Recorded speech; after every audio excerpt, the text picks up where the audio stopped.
Alright guys and girls, this is Jerningham here. I'm going to be trying to film this on the TV. Give me 1 second. It'll be easy. And the bloody things that stay still, it's annoying.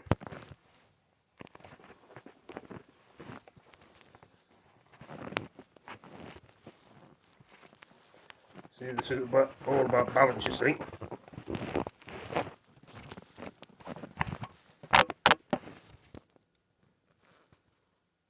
Hopefully that may stay there, I'm not too sure, but we'll have to wait and see if it will. I really want to get all the TV in, or just some of what's going to be said.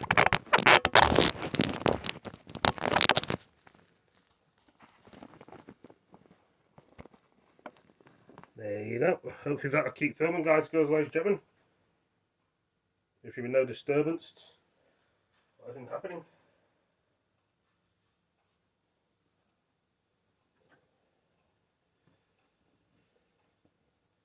So I've had my bath, obviously. I can actually upload the video, even though it's uploaded now.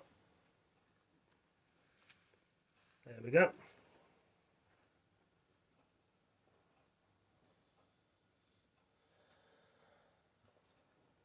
Hello, hello, hello, hello, people, hello.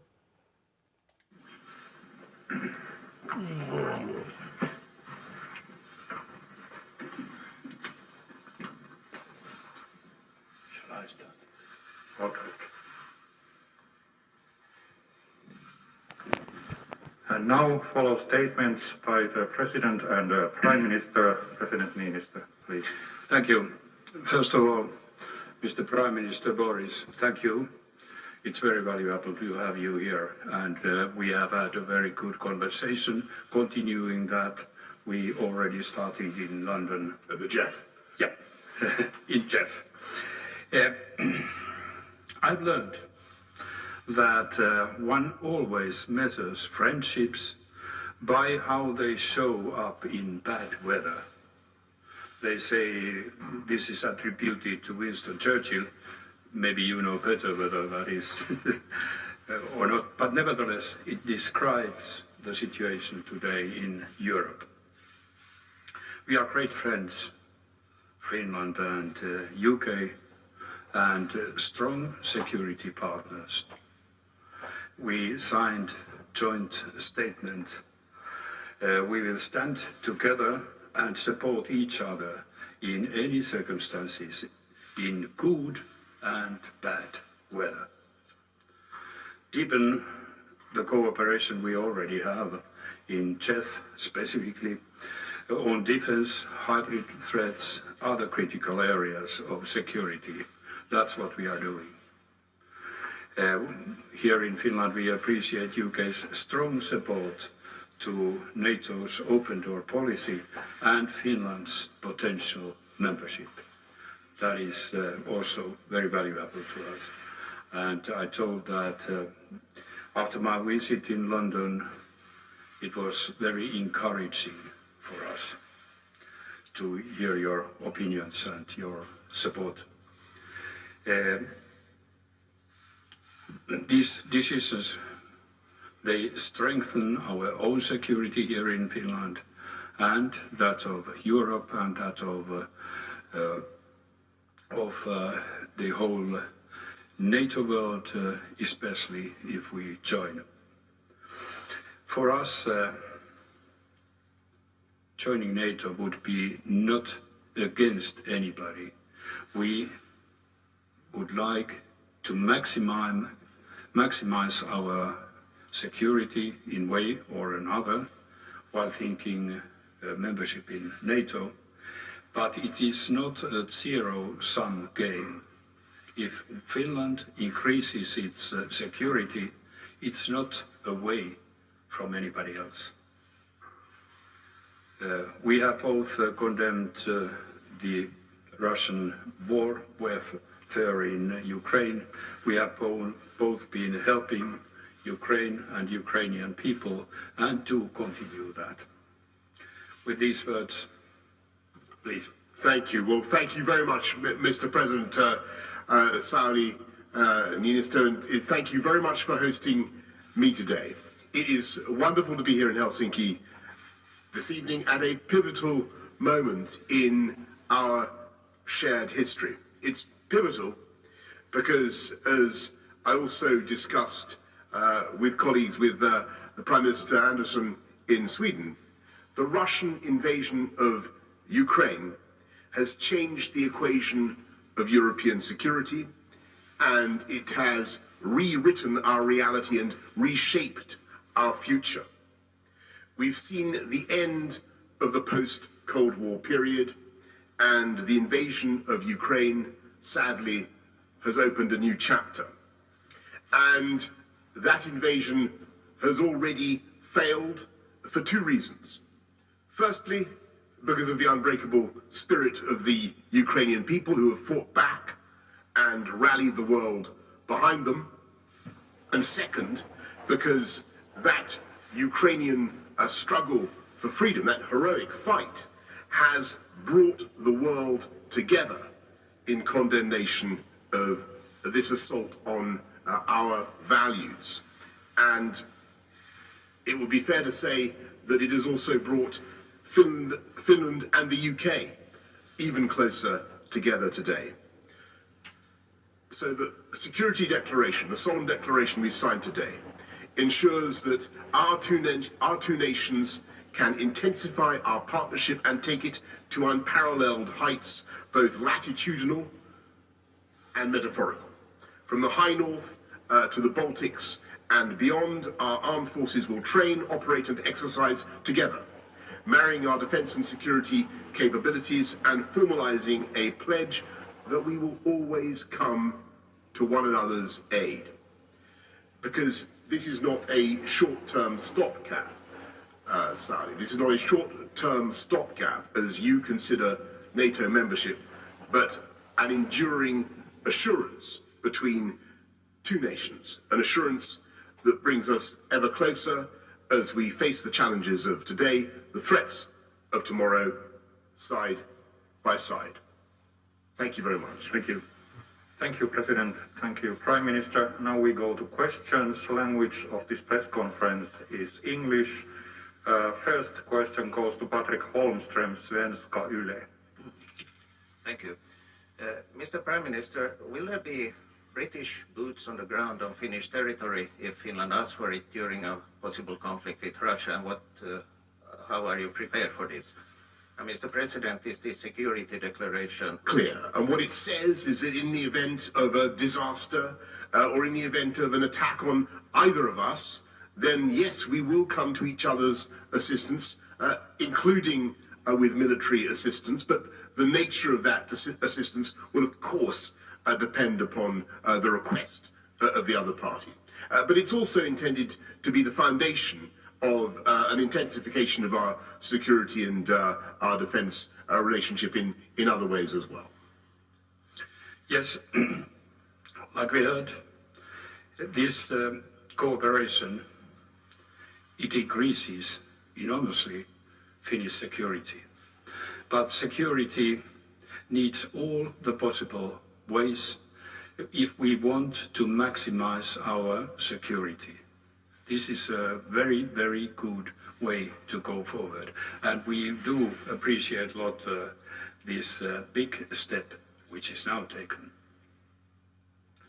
Following question, ITV News, Raiki Omar.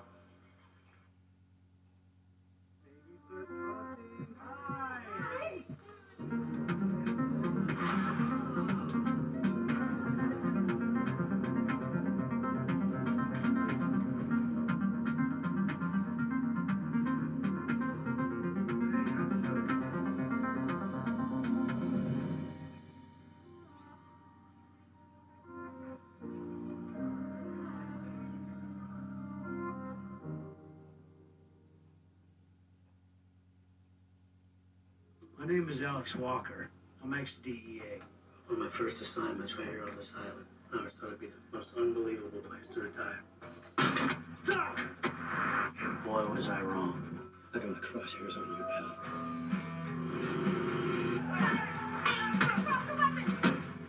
Somebody just tried to kill me. I see you were taking your stress management very seriously. Thank you very much, Reggie, on ITV News. My first question is to you, President Minister. You said that joining NATO is not against anyone and that this is not a zero-sum game. But through joining NATO, there is now going to be a military ring around Russia that runs from the Arctic, through the Baltics, through Central Europe, all the way to Turkey.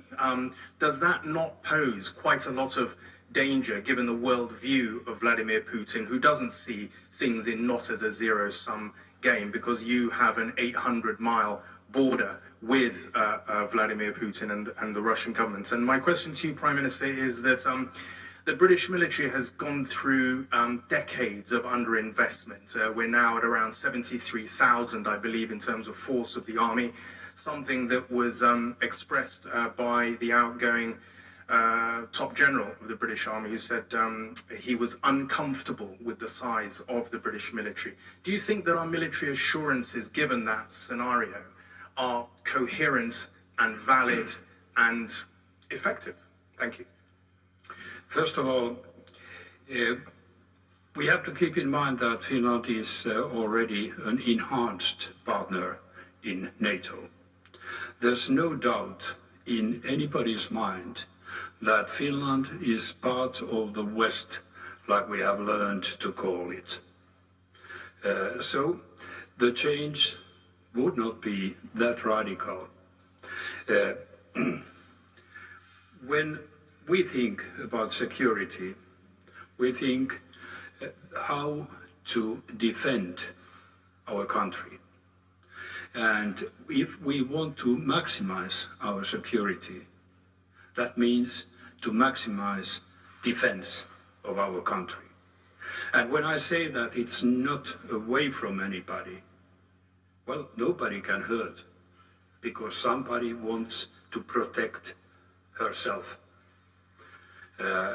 So, in my thinking, this is quite simple, actually.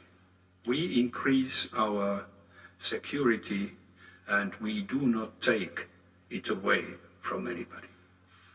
It is not a zero-sum game.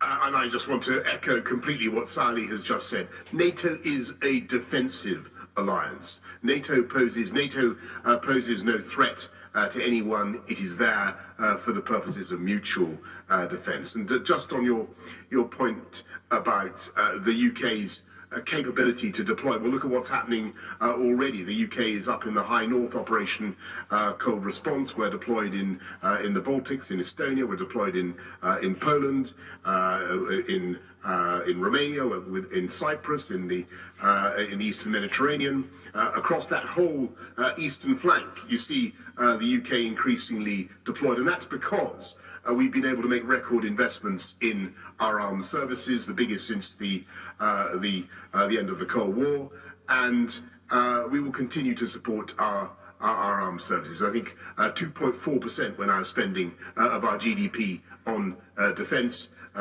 huge sums, and we make these commitments to our friends in Finland, not just because we can make them, and we certainly can, but also because we must. Next question, again to the Finnish side, Finnish News Agency, and Mikko Gustafsson. This one's for both Mr. Prime Minister and Mr. President. Prime Minister Johnson has called this declaration historic. What's the main difference before and after the declaration? And can you tell us any concrete examples? Okay. Like we both said, we have been cooperating, especially with the CHEF combination, but we haven't had any clear bilateral agreements how we deal with each other, and now it is done. And we have to keep in mind that in this agreement we state also that we will enhance our cooperation in very different sectors. And that's not only a written word. We will also do that. So I understand that it's getting forward, like I said, quite a big step from where we have already been. Yes, and I completely agree with that, because Finland has, of course, traditionally been neutral, but this is formalizing and making clear something that needs to be made explicit in the context of today, and that is that in the event of an attack on either of us, we will come to each other's support upon request. And as Sally has just said, it goes further than that, in the sense that it also means that we will cooperate further on intelligence sharing, on taking care to protect ourselves against cyber warfare, on defense procurement, on joint exercises, which we already do together, as Sally was just saying. So all those we will now develop, and this declaration will be the basis for further work. And following questions, Nick Ferrari, LBC Radio. Yeah, thank you. Mr. President, were you to join NATO, do you fear it could be seen as a provocative gesture by Vladimir Putin? And, Mr. President, if not, why not? Mr. Prime Minister, no country on the planet has sent more financial aid, military aid to Ukraine than the United Kingdom. Reports of £2 billion and rising.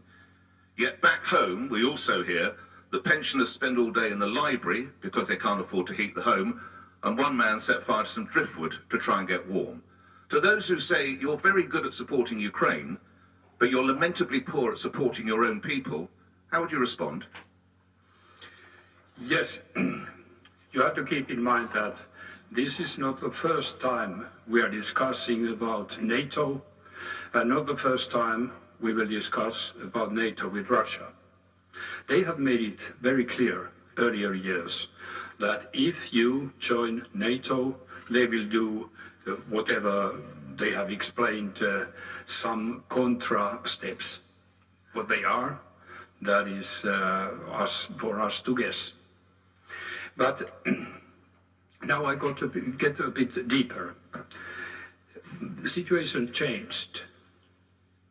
So far, even Russia has said that having militarily non-aligned Finland and Sweden, that will stabilize Baltic Sea. That's what they have been talking. But then, in the end of last year, they stated that Finland and Sweden can't join NATO. They demanded that NATO doesn't take new members. Laufen.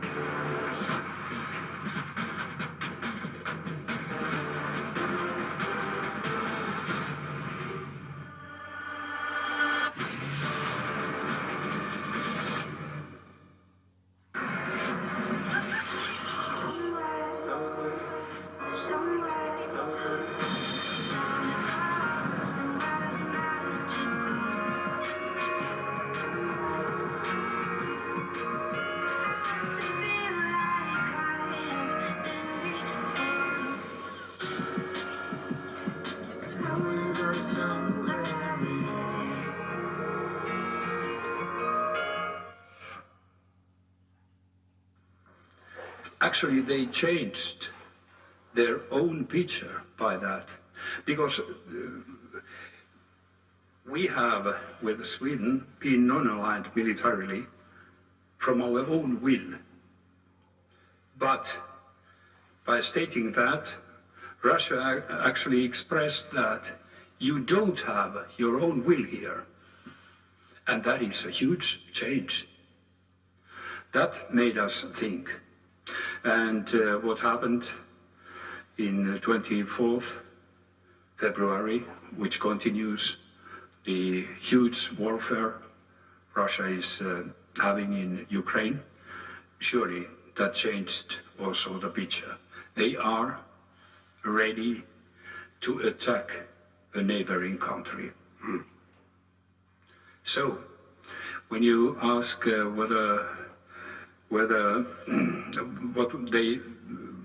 how they see possible Finnish joining, well, if that would be the case that we join, well, my response would be that you caused this. Look at the mirror. So, Nick, what we've got to do right now is help people through the aftershocks of the COVID pandemic, just as we help people through COVID, and we will. We will have the maximum energy, effort, ingenuity to help the British people through them. And everybody knows how tough it can be right now, but we're going to get through it just as we got through COVID. And you know all the money we're already spending. There will be more, of course, there will be more support in the months ahead as things continue to be tough with the increase in the energy prices. But I just want to explain to people why it is so important that we stand strong against aggression in Ukraine at the same time. Because there is no doubt at all, looking at what Vladimir Putin has done, that this, if he were not to be resisted, this would not be the end, as Sally has just said. This would not be the end of his neo-imperialist, revanchist ambitions. And just imagine the consequences, not just military or political, but economic, of further Russian aggression against any of the other former parts of the Soviet Union. And it's to prevent that further catastrophe that it's so important that we are together strong now, and Finland has been very strong too. And just to be clear, the only reason we're able to be strong in the way that we are is, of course, because we've had a strong economic recovery from COVID. We've just got to make sure that we help people through the aftershocks, and we certainly will. But it would be a huge mistake to think that it is the economic answer is to let Putin get away with his barbaric behavior in Ukraine. That would be a disaster for the global economy, apart from everything else. President, Prime Minister, ladies and gentlemen of the press, this concludes this press conference. Thank you. Thank you. Thank you very much. Thank you.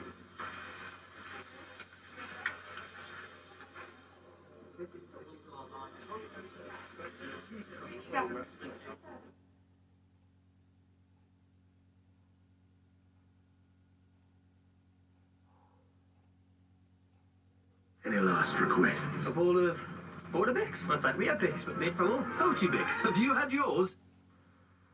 Внимание! Говорит и показывает Москва. Слушайте и смотрите Красную площадь. Парад Победы.